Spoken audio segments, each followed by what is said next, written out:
Tony Hughes has been a long-haul truck driver for more than 20 years. But today, all he has to do is sit back and relax. Okay, Rosebud is on. Woohoo! We're hauling 20,000 pounds of freight down the Florida Turnpike in a self-driving robotic truck. It's been retrofitted with a self-driving kit made by Starsky Robotics. Kartik Tiwari and Stefan Seltz-Oxmacher founded the company in 2016. We think that sometime towards the end of the year, we could be doing this run without a person behind the wheel. This year? Yeah. Self-driving trucks this year. Yep. And if it's not his company, it might be Otto, whose truck made headlines last October by driving itself across Colorado to deliver a shipment of beer.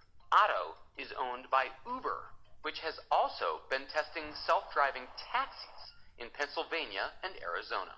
But here's the thing. Once our trucks and taxis drive themselves, what will happen to the people who used to do those jobs? In the U.S., that's 180,000 taxi drivers, 600,000 Uber drivers, and 3.5 million truck drivers. We really need to start to think very seriously about this. Martin Ford is the author of Rise of the Robots. This is it. He says driverless cars and trucks are just the beginning of a wave of automation that will threaten millions of jobs in every industry at once. Like America's nearly 5 million store workers. Later this year, shoppers in Seattle will be able to walk into the first Amazon Go grocery, take what they want, and walk out again. Sensors will detect what you take and bill you automatically.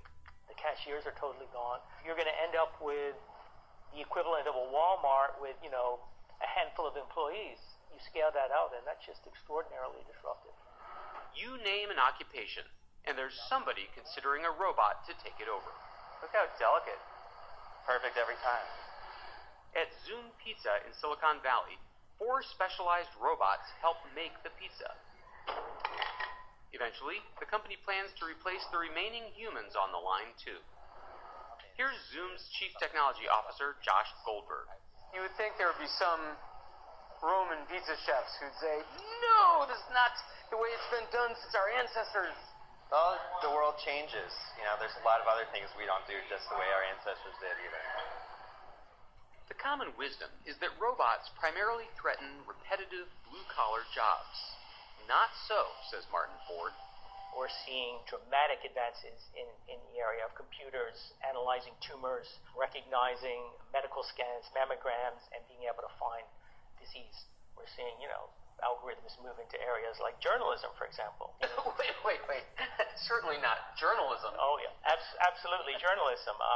By one account, every 30 seconds, there's a news story published on the web or maybe in a newspaper that's machine-generated. Algorithms are even threatening the masters of the universe.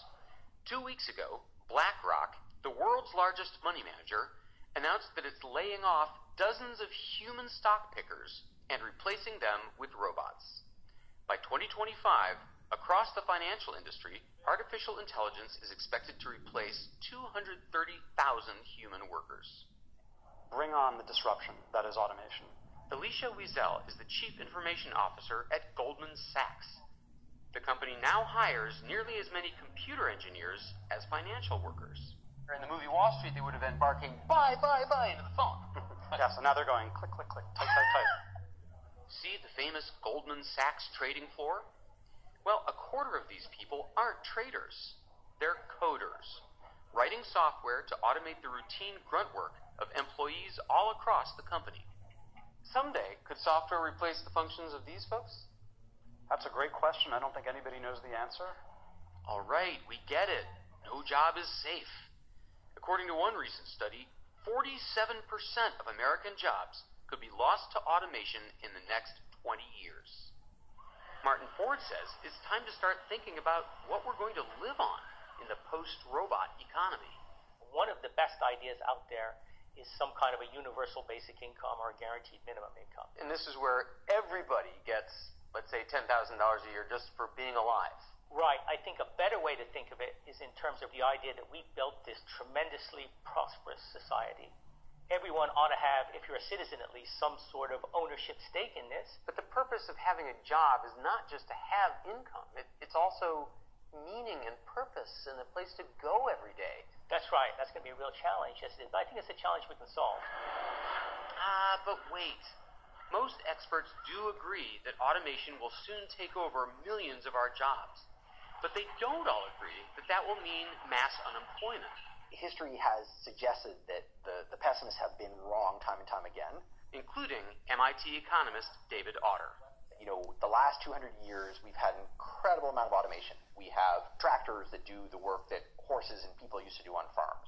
So we don't dig ditches by hand anymore. We don't pound tools out of wrought iron. We don't do bookkeeping with books. But this has not, in net, reduced the amount of employment. He also points out that the changes won't happen overnight. I'm sure 20 years from now, almost no one will be driving a vehicle. Young people are forward-looking, and they say, well, I guess I'm not going to have a driving career, so I'm not going to go there. Well, except that these young people might think, well, maybe I'll go into retail, but that's also going away. Well, maybe I'll be a chef, but that's also going away. Well, maybe I'll be a paralegal, but that's also going away. So let's do the following thought exercise. It's the year 1900, and 40% of all employment is in agriculture, right? And so some twerpy economist from MIT teleports back in time to Farmer Pogue here and says, 100 years from now, only 2% of people will be working in agriculture. What do you think the other 38% of people are going to do? Well, I wouldn't know. We say, oh, search engine optimization, health and wellness, software, and mobile devices. Most of what we do barely existed 100 years ago.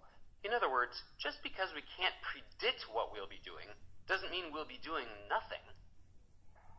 And sure enough, despite having replaced so many stock traders with software, Alicia Wiesel says that Goldman Sachs still employs the same number of people and that their jobs have been enhanced by automation.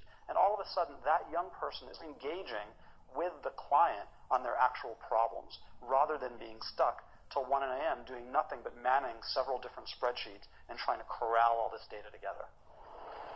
You'll hear the same argument at Starsky Robotics. Its trucks will self-drive only on the highways. The company will still employ human drivers, but they'll sit in front of screens, driving the trucks by remote control once they're off the highway. And if Tony Hughes can keep his job without the weeks away... So in that aspect, it's going to make my life better. If you get hired to be one of the pilots, the remote control pilots. Right, true. Well, he's on the top of the list. So, since this might be my last chance to be in a truck with a human driver, I had to ask. Will you? Yeah, well... I'd like to see a robot do that.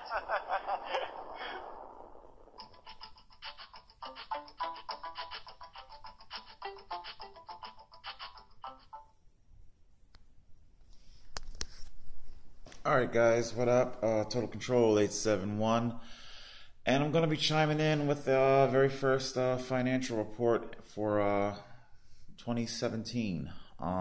Sorry for the ghetto upload there. I don't feel so bad about it. I think the major networks are even doing that. You ever see the news anchors hold phones to screens and things like that? So I don't feel quite so bad about doing it. All right, that was like, I don't know what, 8 minutes or whatever. So I'm going to see if I can be as brief as possible.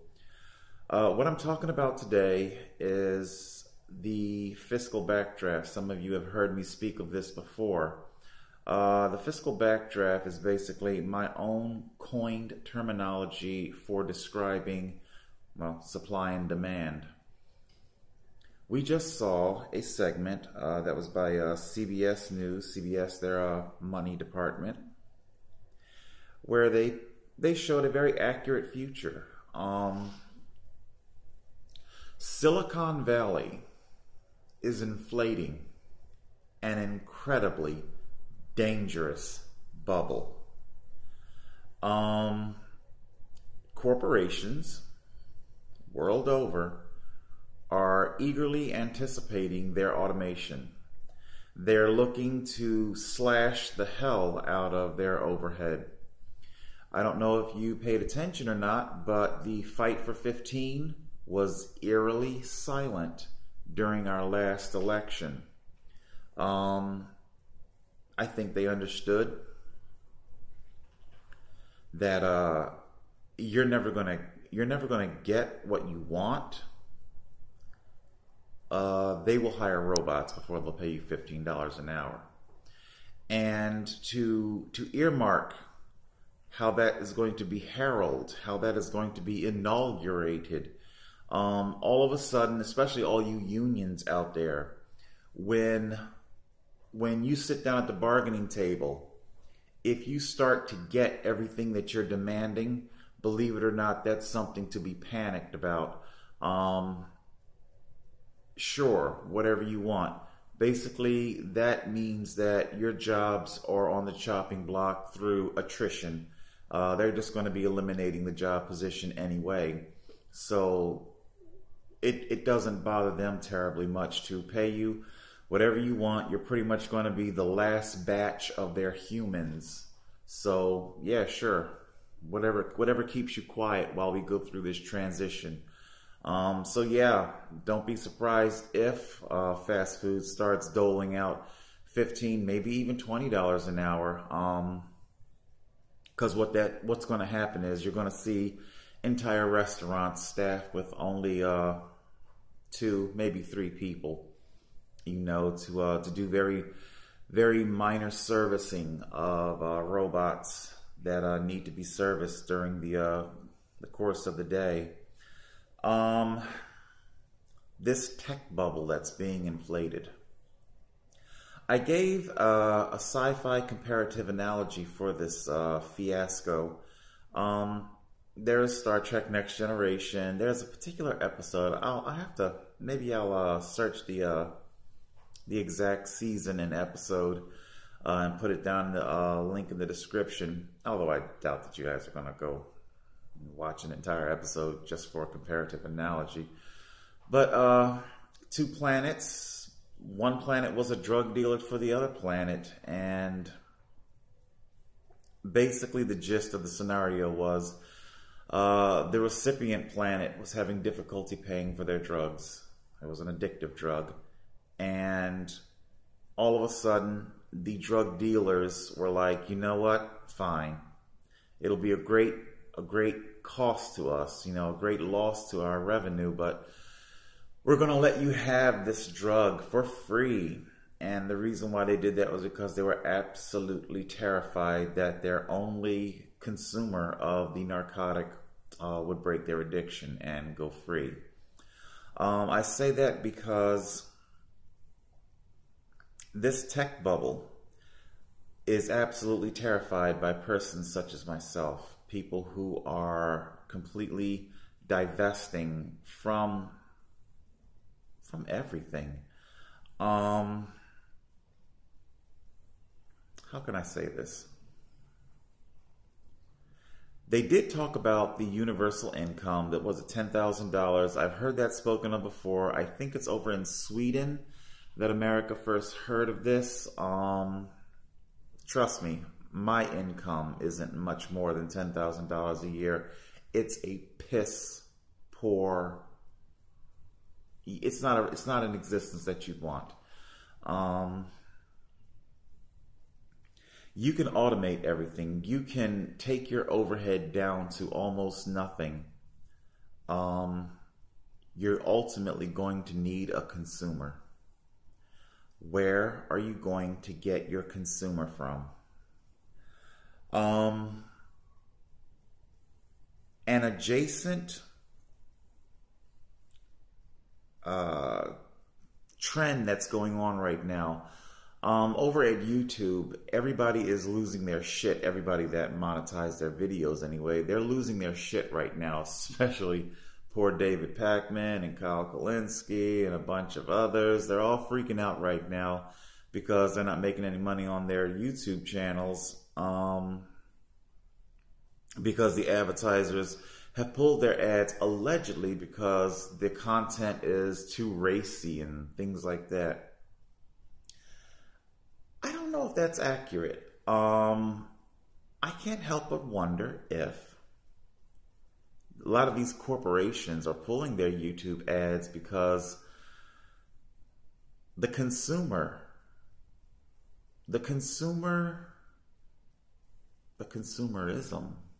it just simply isn't there.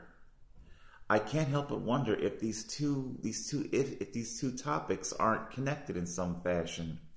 You can advertise all you want. It doesn't necessarily make a difference if the channel that you're advertising on is controversial or not. If people aren't in the market for what you're peddling, well then, I can't help but wonder if the advertisers are pulling their ads as a way of pulling away from the table and then renegotiating with Google and its advertising department.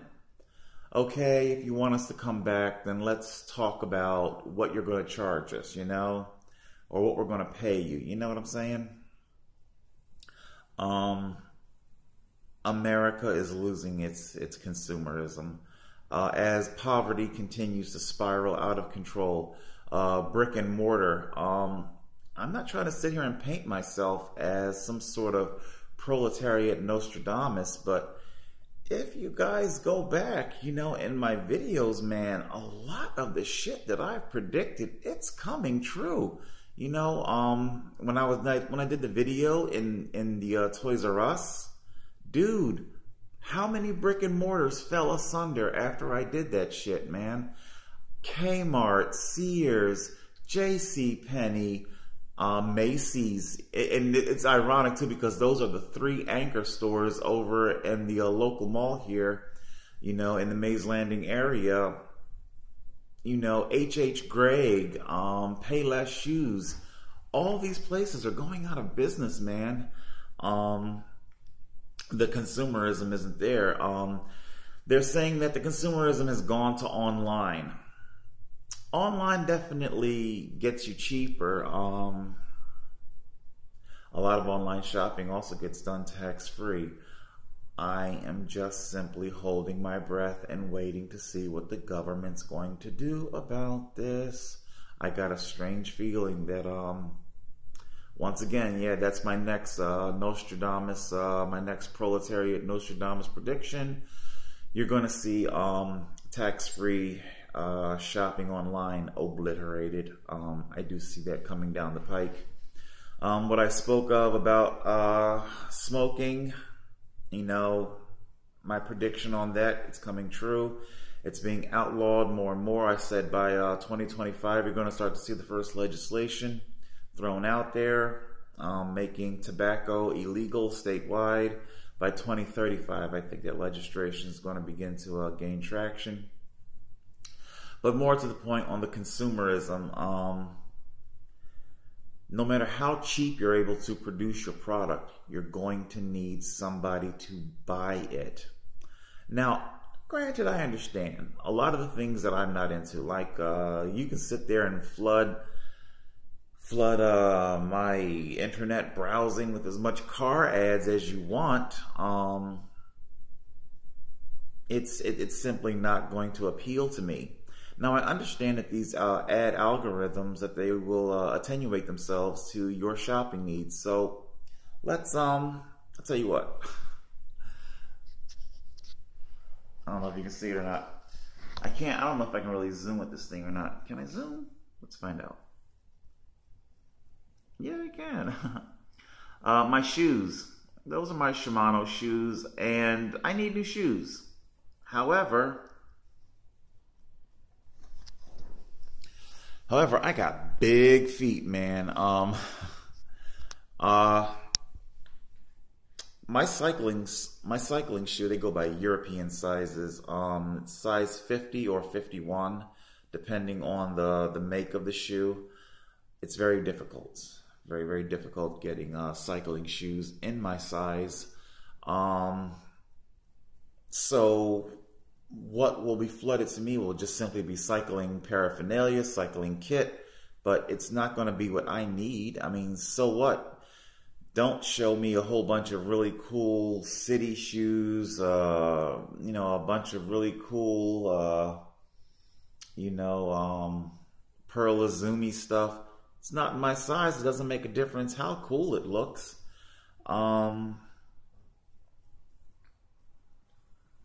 Consumerism is not there. They're about to learn a very, very hard lesson as to who drives the economy.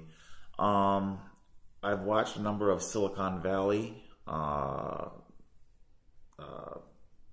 pieces, mini documentaries, how the housing prices have exploded out there. It's definitely liberal elite. The liberal elite are driving the housing market out of control in Silicon Valley. I'll do a whole nother video on the liberal elite. They're like huge hypocrites, full of shit. You know, like one quick factoid. If you talk to Mark Zuckerberg at Facebook, he'll of course oppose stop and frisk of Latinos or people that look Latino and demanding their identification. You oppose that because it's so liberal. But you also demand people use their identification to use your Facebook website. Even demanding that they submit photos of their identification. So, excuse me, how does that make you any different than the cops stopping people? Just saying. But anyway, yeah, the tech bubble, it's going to bust, and it's going to be ugly, people. You're going to see a lot of companies that sink a lot of money into this automation. And once the bloodbath happens, once the jobs have been eliminated, who's going to buy their product? Who's going to be left to buy their product? That's something that you really need to think about. And I don't think they are. So yeah, that's basically it. It's the fiscal backdraft coming to a head. I've been predicting it for a long time. People are learning to get along with less. I'll finish out with this. I just watched a really cool video on Rob Greenfield's Facebook page. He posted, oh God, you know what? They didn't really say where they were located at. These people could have been African, Haitian, Somalian. I really don't know. But they looked like they, how can I say this? The point is that they were taking these steel drums and they were crafting them into all sorts of devices. They were recycling them. And one of the things that I said was that if indeed these people were from one of those blood diamond nations, things like that, if they were to come up to me and say, hey, look, we found this really, here's a diamond for you from one of our diamond mines, or they find them in the rivers or wherever they find the things at, I would tell these people, well, thank you, but no thank you. I'm not really interested in the wealth of what some would call wealth. Teach me what you know. Teach me what you know. I'm not a prepper. I wouldn't call myself a prepper, but I find value and wealth in being able to sustain yourself, and not having to turn to a government. If the government can keep you latched onto its teat, despite what Republicans or Democrats would have to say about spending and this and big government, little government, the reality is that they all want you to be dependent upon them. All of them do. So yeah, that is what's in my mind. I want independence. And that means, an end to mindless consumerism. Also, in that piece that we just watched, I also spoke in another video where I talked about Gene Roddenberry. Yeah, I'm referencing Star Trek again.